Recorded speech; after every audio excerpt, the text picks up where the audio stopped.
pace and there we'll go. Work this jungle like a pro and learn to laugh. Try some food that I don't know. That's the rhythm of my soul. But that's me. What about you? Hi everyone, and let's eat. Today we have such a wonderful and healthy lunch. I prepared this salad for Regina for work, and it's good because you can make one big salad and she can take it like for a couple of days, which is awesome.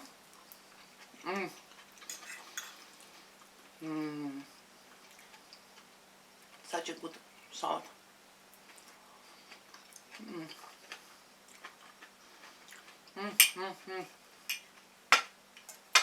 This quinoa salad is amazing.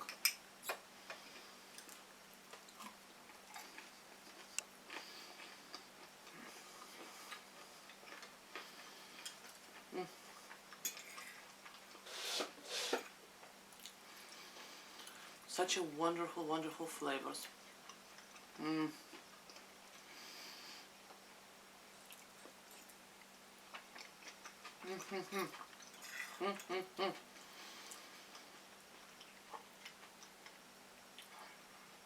I can tell you for sure that we fell in love with quinoa quite a long time ago, and we ate so much quinoa, and then we just got tired, and for years now we almost never use quinoa.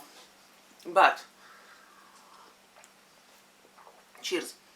But I bought the other day the quinoa. Actually, I bought it quite a long time ago, about months ago. It was sitting on my shelf, so yesterday I decided to make quinoa. Regina works morning. Usually she does not work morning, she works night. But she works morning. She said that she wants some, hearty food, which this salad definitely counting as a hearty food.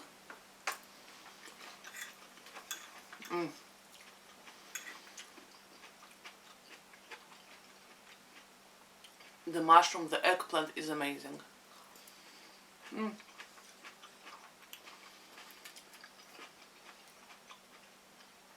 And hey, for all vegans that follow us. Yeah, this is totally vegan.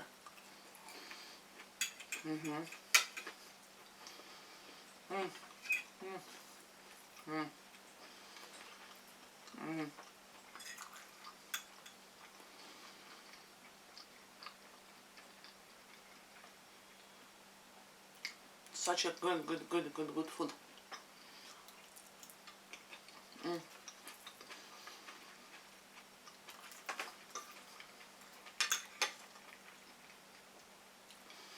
Yeah.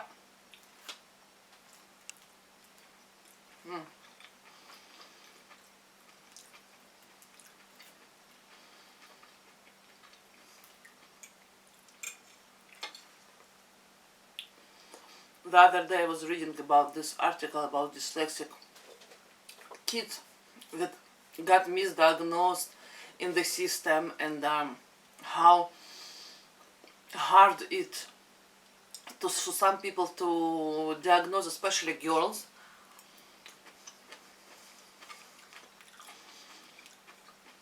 I found that the girls goes a long time underdiagnosed because a lot of times they can wing it with their social skills. That's what I did for years and years.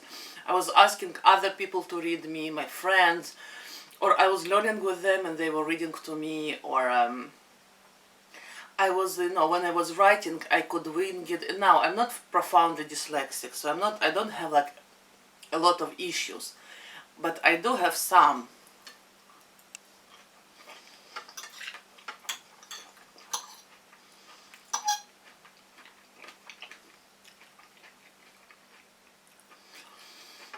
And I think it's even harder if you're immigrant and you have other languages, because a lot of time, instead of actually diagnosing that it's dyslexia, they say, oh, it's okay, you know a lot, because I knew a lot and I knew my stuff, but that you're writing with not right, it's because Hebrew is not your first language.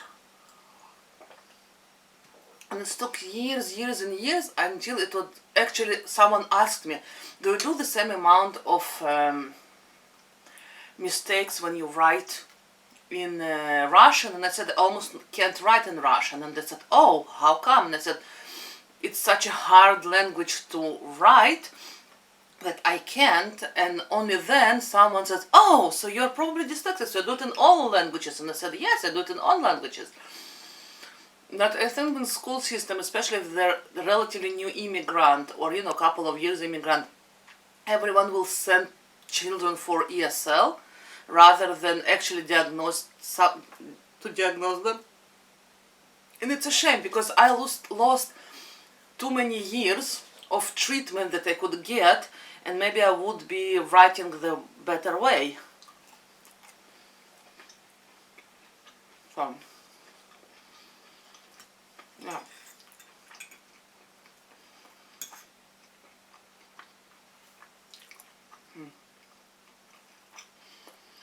Very good.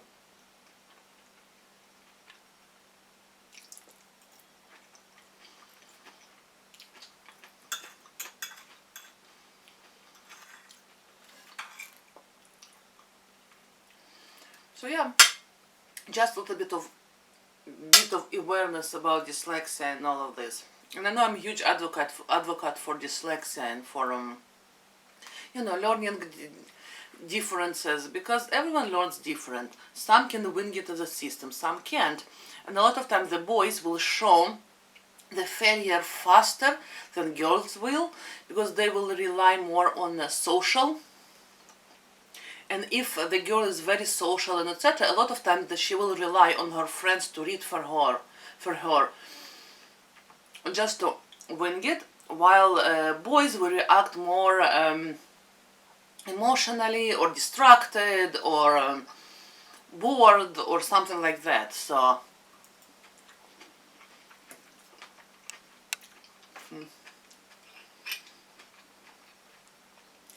and because in general our today system catered more for girls than for boys, so like if boy doesn't sit well and etc., so probably he will be diagnosed or pointed out way faster than a girl that doesn't have behavioral problem or just can be more shy and let's say sit and not talk all the time, even if she doesn't understand well.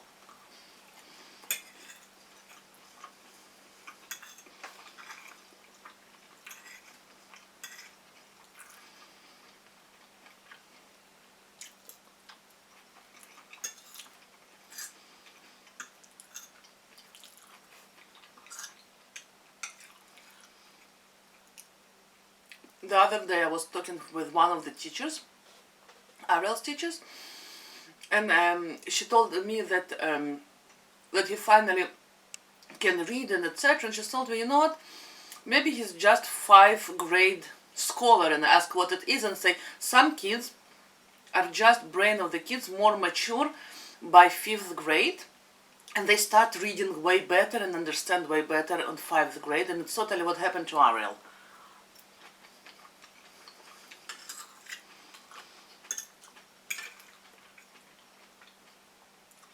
So, yeah.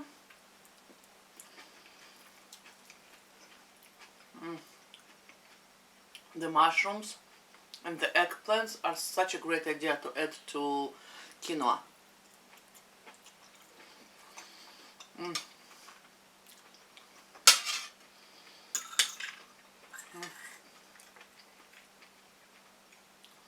And pickled peppers are amazing in here.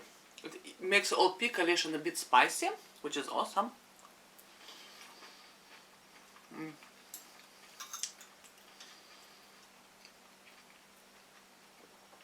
It's really good.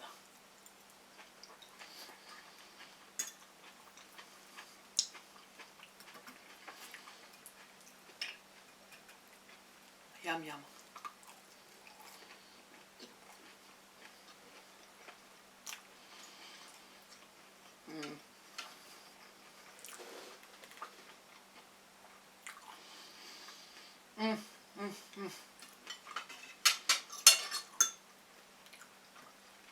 Actually, what I'm doing with those ones, I'm I'm making a little bit more than I really actually need, and I'm freezing them, and then I can just throw them to the oil or bake them, and from frozen they're amazing.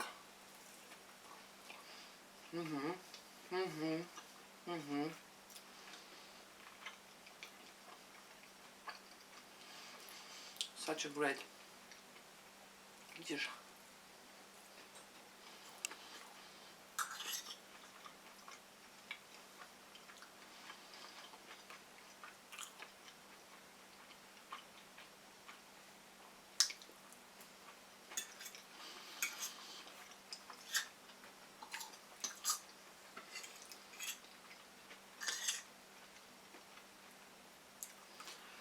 Yep. So dyslexic kids needs to be diagnosed earlier, because I think they start to diagnose them something is in second grade, but by second grade a lot of kids are way behind in reading, let's say, or spelling, and only then people say, oh, okay. I know in Canada, or in BC, I'm not sure in all Canada, in BC or here in our district, that if you child even consider to be diagnosed by a system, because they don't have a lot of spots. Yes, they have about 2 or 3 per school per year, so not a lot of kids can be diagnosed, and private diagnostic cost about $2,000 to $3,000, which is a lot.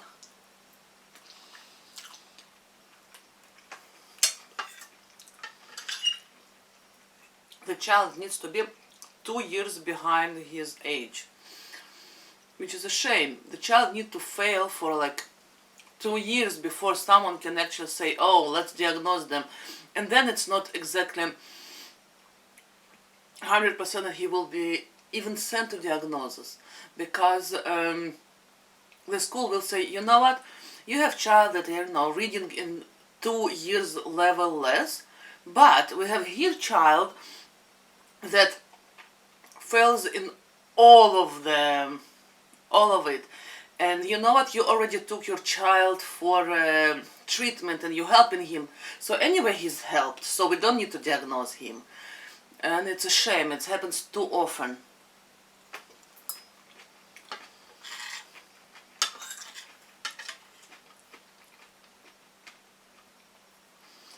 And a lot of kids go underdiagnosed by years and years.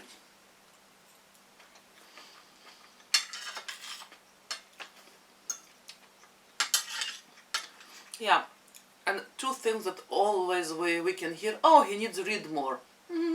And it will help him to spell, which is nonsense, because it doesn't help to dyslexic kids.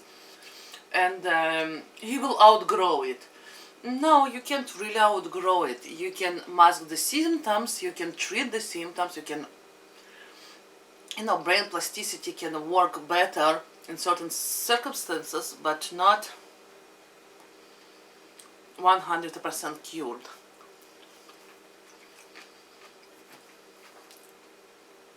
So yeah.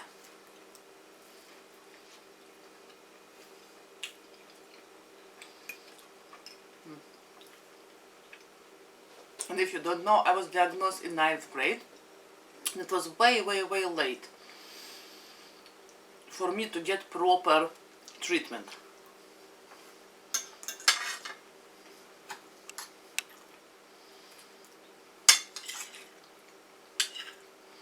So,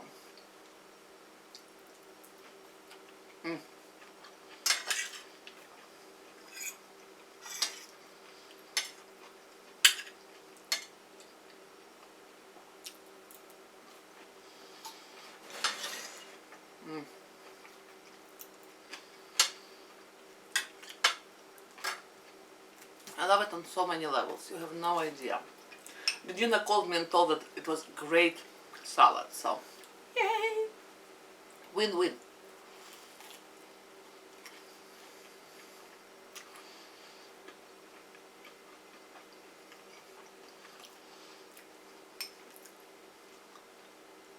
Ariel is busy, so I'm pretty much home alone.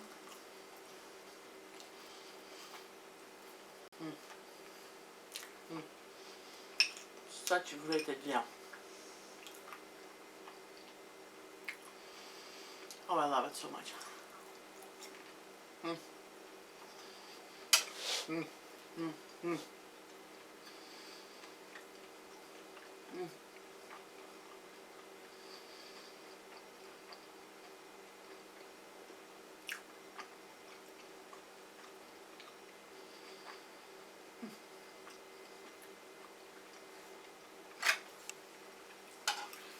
Yep. Yay, baby.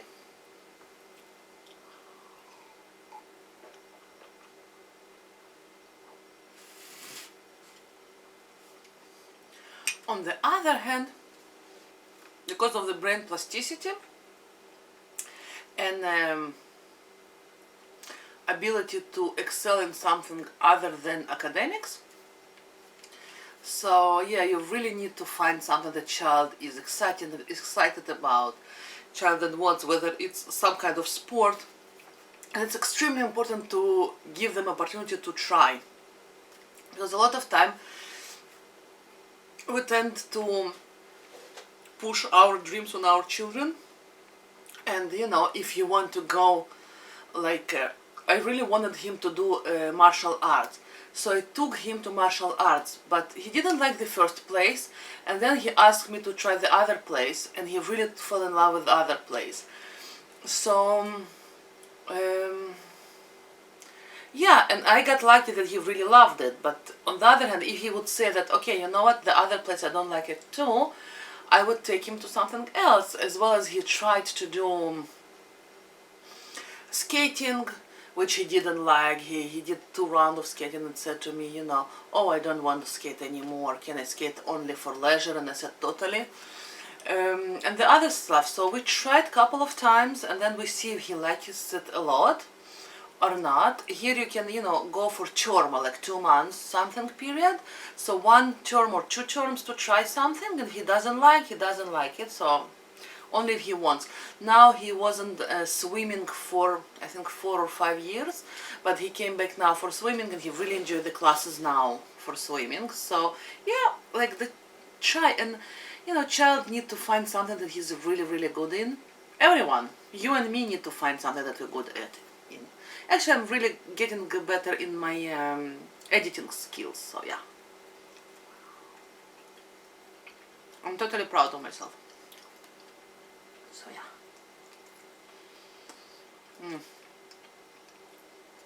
Those avocados, oh, mangoes are amazing, even though I love avocados too. Mm. Mm. Such a great.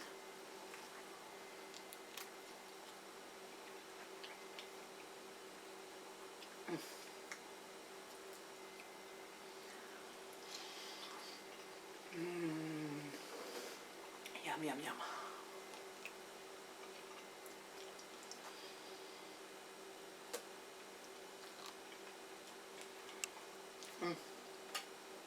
Yeah, but I think I will stop here. Ariel will come home, he will eat it. I will eat it later. Because you know what, I'm stuffed and I really enjoy the food. And mangoes are extremely luscious and juicy and sweet. But I ate too much, I think. So, yeah. Even though I have another, I don't know, 7 mangoes there for Ariel and family, but no. Yeah, I want and I don't want it. No, I'm not going to eat it anymore. So yeah, thank you so very much for being with me. And you know, let me know what you think. Let me know if you are dyslexic or your kid is dyslexia, or you're thinking to diagnose, or how it goes in your country with diagnostic. Do you need to pay out of the pocket for diagnostic, or how do you deal with those? Because I think it's really unfair that child needs, that if you want to diagnose or you have some problems, you need to get like $3,000 out of your pocket, which is a lot of money. So yeah, thank you so very much. And remember, write us a comment, subscribe, And yeah, see you next time. And don't forget to go towards your joy and do something fun every day. It's very important. And see you next time. Bye. Mwah.